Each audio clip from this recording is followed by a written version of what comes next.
Great to be with you guys. How many of you were a part of this last year? A lot of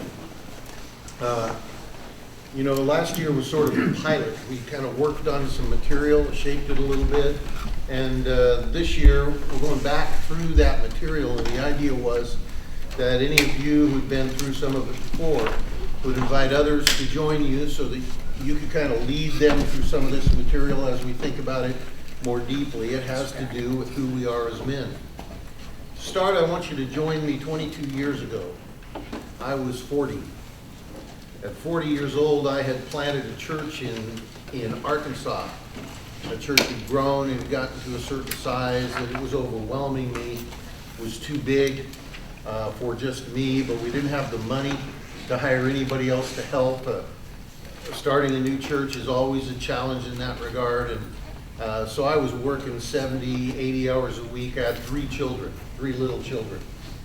Thankfully, my wife didn't have to work. She was home to care for them, but you put all of those things together, and it was a season of my life where it seemed to me like there was nothing but responsibility. Any of you guys ever had that experience? Yeah. I remember I was sort of depressed and getting depressed, and my wife talked me in one night to one more thing I had to do, go on a date with her. Everybody talks about how great date night is, but date night can easily become one more responsibility that you got to figure out and carry out and learn how to pay for and have an idea. And of course, the only thing I want to do when I've got a down night is veg, right?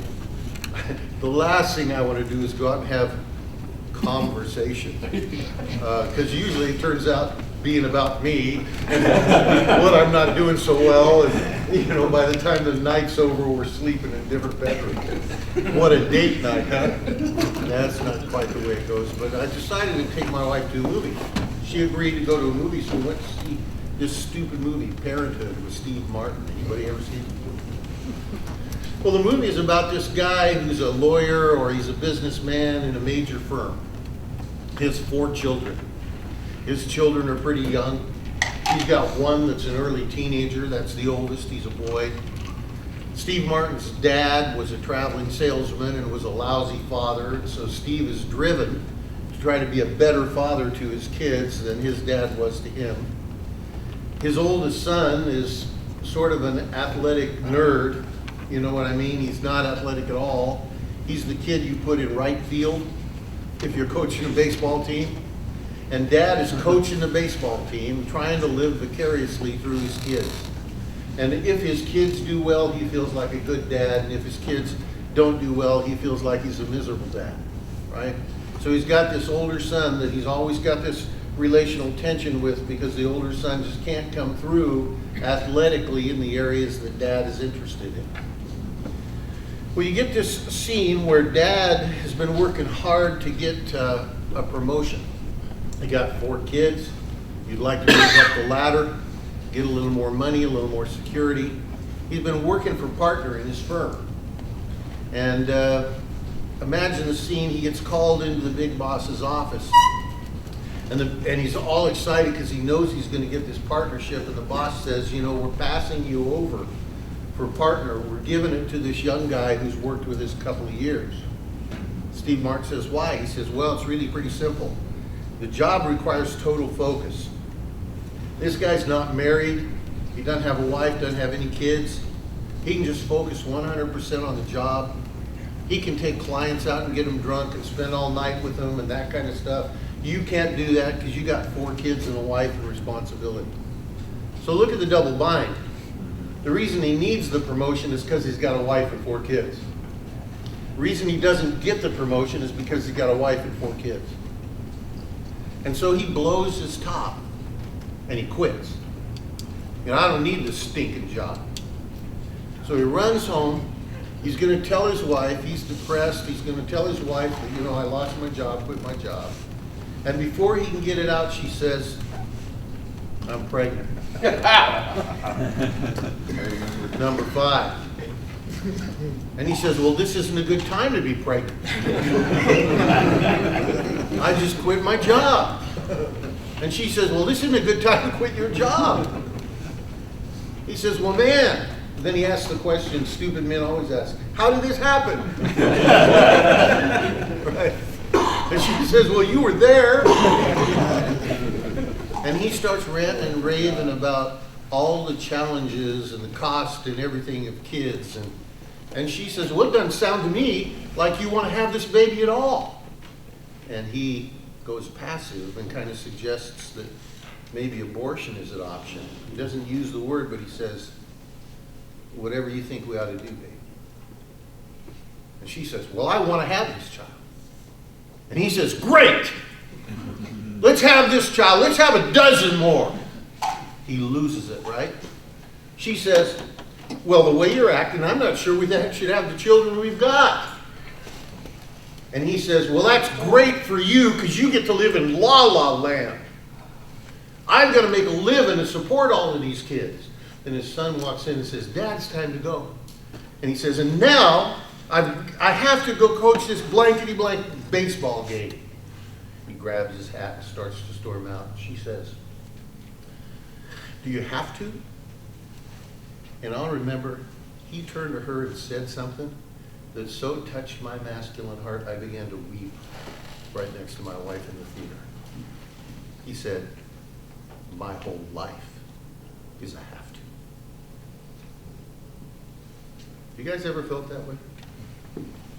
My whole life is a have to. Not a want to in my life. Now our wives think there's all kinds of things we do because we want to. Right? But that's never our perspective. We just feel like we're carrying weight. I remember I went home.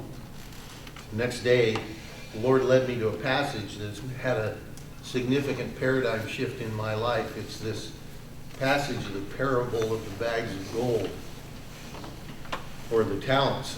Put that on your first page. And if we read that thing in Matthew 25, here's what it says, and I'll try to provide you with a lot of the passages. If you bring your Bibles, we may use them beyond what I provide for you each week, but I know you're going to work and stuff, so I'll try to provide these things. But in verse 14 of Matthew 25, the text says, and Jesus is talking about the kingdom of heaven. He's talking about what life is like under God's rule.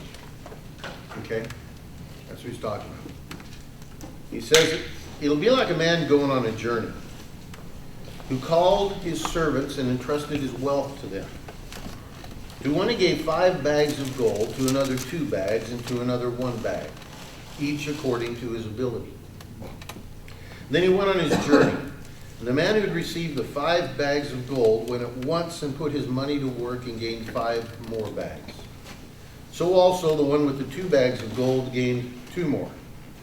But the man who had received 1 bag went off, dug a hole in the ground, and hid his master's money. After a long time, the master of those servants returned, settled accounts with them.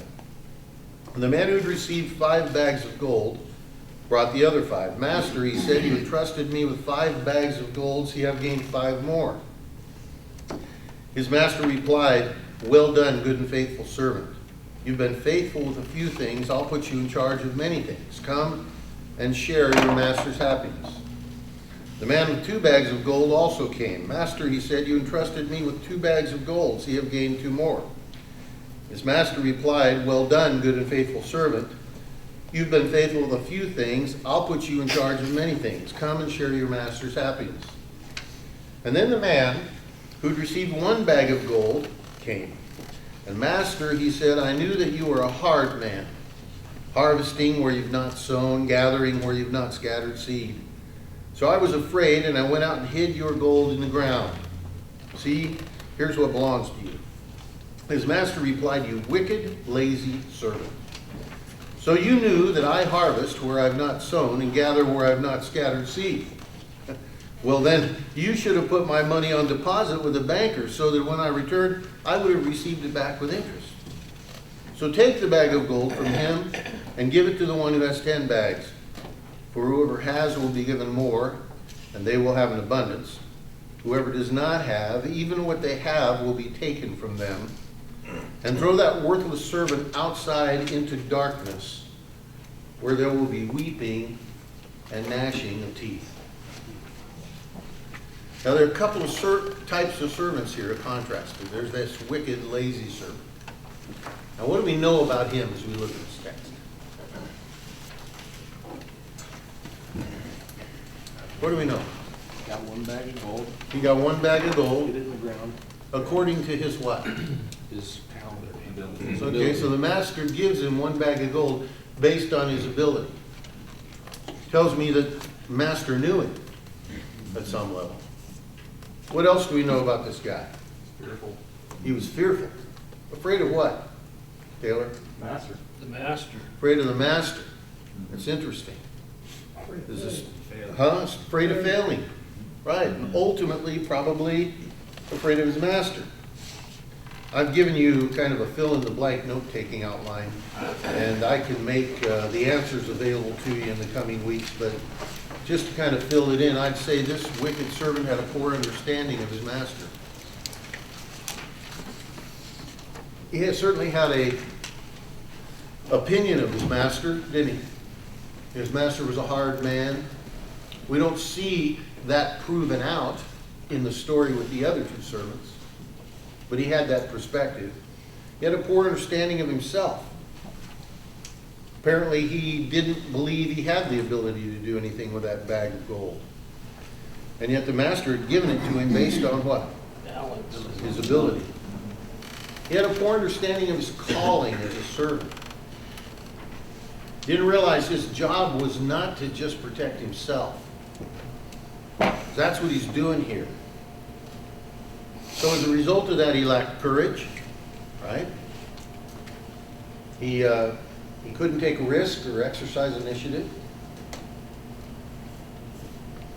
Those are the things that go in those blanks. He settled for passivity. Sat back, I'm just going to take a passive route, right? I'm not going to do anything that would put me at risk. And you guys have said this, but he failed because he was what? He was afraid to fail.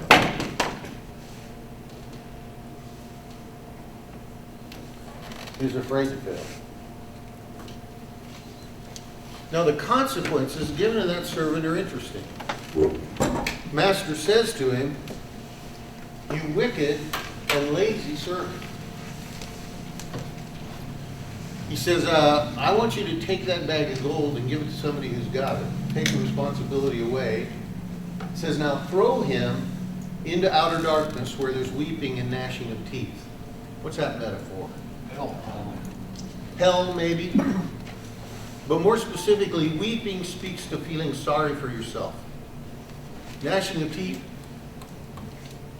speaks to blaming everybody else. You've got your classic masculine victim sense here. That I didn't come through, my responsibilities and opportunities have been taken. Now I'm isolated out in darkness, or I'm deceived, and I'm feeling sorry for myself and blaming everybody else for my problems. Now contrast that to the faithful servants and the way they actually lived. They understood their master's expectations. See, that's the first one. They understood their master's expectations. In fact, I would love to know how you invest 5 bags of gold and get 10. Pretty good return, huh? Yeah. They understood. They understood who they were, or their identity in their master's household. They knew they were servants. They knew it wasn't about covering their own tail. It was about serving their master, see? And they understood the meaning of faithfulness to a calling. Understood their master's expectations. They understood their identity in their master's household. They understood the meaning of faithfulness. And as a result of that, rather than lacking courage, they accepted what the master had given them, took it, took that responsibility. They embraced the risk of failure.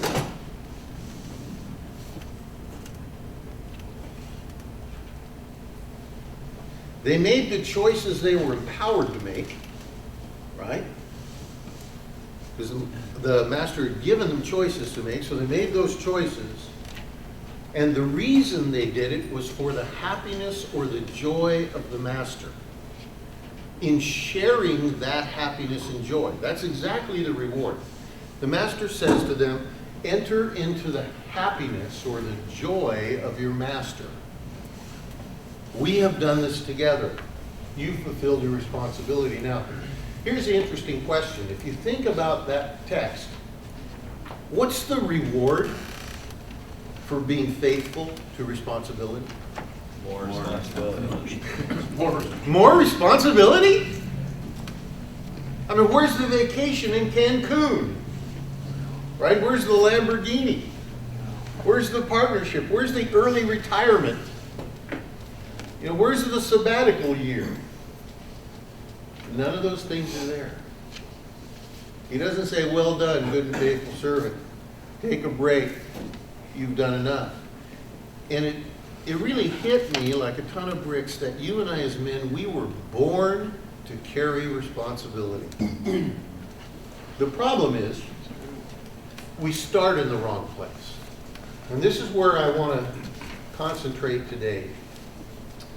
We tend to live our lives as men by what I call life by the list, right?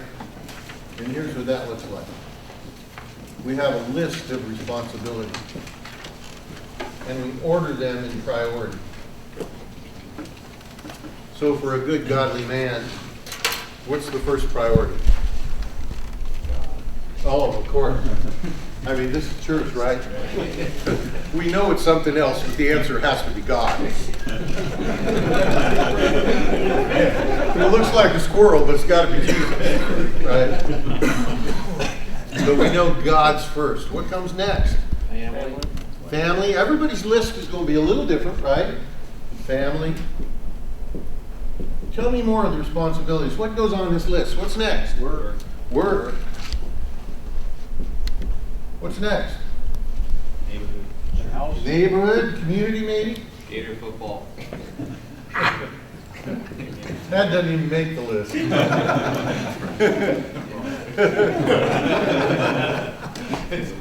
What's else? Standing. Huh? Standing? Standing, you mean like your status? Yeah. Which probably is related to work or even community. Yeah. Charity. Charity? Okay. Chores. Oh man, you guys are getting down to the details. Charity. Country. Country.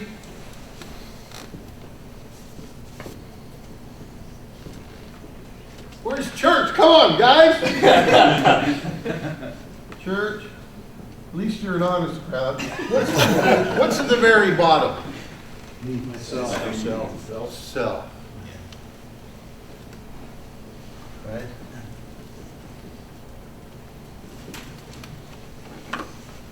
And you hear this taught, boy, you got to keep your priorities straight. Here's the problem. Nobody lives this way. It's impossible to live this way. When do you get done with this? And the other thing is every single one of these thinks they ought to be at the top of the list. Your boss believes he belongs up here. Your wife believes she belongs up here. You're worn out because the last thing you want to do is be selfish. So you start playing with ways to do things for yourself that look like you're doing them for your family. Or you buy that drift boat saying, you know what, really it's just a discipleship tool. I'm going to take young guys. So the way I can serve the church is by buying that drift boat. Yeah, I know it's 40 grand for that blue water boat, baby, but can you imagine the ministry I can have on that boat? Nobody lives that way. And what it winds up doing is stressing you out because you're trying frantically to keep all of these things in order. And here's actually what happens. Is these responsibilities, I'm going to call them responsibilities,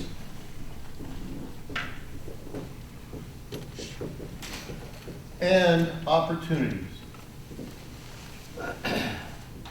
right? Because they're not all they're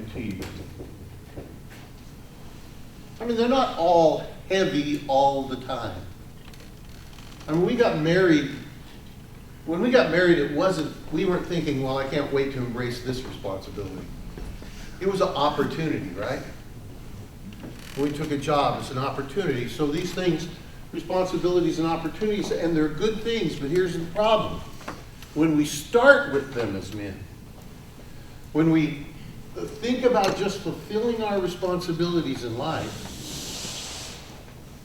we become fearful of failing. Because what happens is, and we'll talk about this more next week, is if I start with responsibilities and opportunities, and I look at the world ahead of me, I'm a young man, and I know that I'm going to have family and work, and I want to play some, and I have responsibilities in my community, I choose a career based upon those responsibilities and opportunities. I spoke last night to a group of students at University of Alaska, and they're choosing a program and a career based on what they believe will give them the resources to be able to pursue the kind of opportunities and responsibilities in life they would like to pursue. So, regardless, no parent encourages their kids to go to college and pursue a theater degree. We want them to be engineers and lawyers and people who will make enough money to take care of us in our old age, right? We live in a culture that feels like if a kid doesn't go to college, maybe they're making a mistake. Well, that's changing. I'm thankful for that. But maybe they're great with their hands and they don't really do well in a school academic deal, but we somehow make them feel like that's a bad choice because they're not going to make the kind of money they'd make if they went to college. We choose a career. The problem is that that career then becomes the basis for our self-image. Right? When you meet a guy, what's one of the first questions you ask? What do you do? Well, what do you do for a living? Well, I'm the vice president of finance at BP. What do you do for a living? Well, I'm a janitor down at South High School. Oh. You see the insidious nature of that? The sense of who I am comes from what I do, and ultimately our view of lordship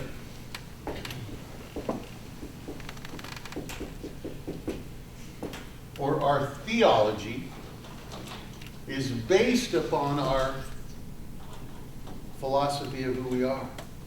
We create a picture of God that somehow supports this self-image in the career I've chosen. That's backwards. My argument this entire time together is that we need to be men who don't live by the list, but we live from the core. And the